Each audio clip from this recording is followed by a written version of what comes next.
इसी कुरान ने खालिद को सैफुल्लाह बनाया था। इसी कुरान ने हबशी की अज़मत को बढ़ाया था।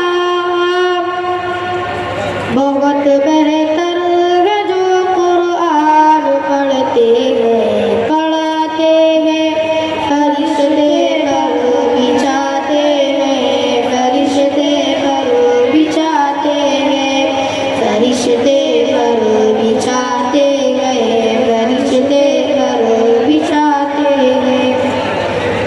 यही कुरान है जिसने मुक़द्दर को बदल डाला। उमर ईमान ले आए, हुआ बातिल का मुकाला।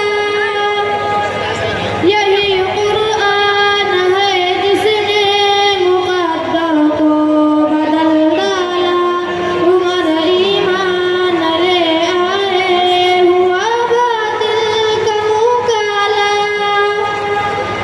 मलाइक आसमानों के बहुत खुशियाँ मनाते हैं, फरिश्ते पर बिछाते हैं, फरिश्ते पर बिछाते हैं, फरिश्ते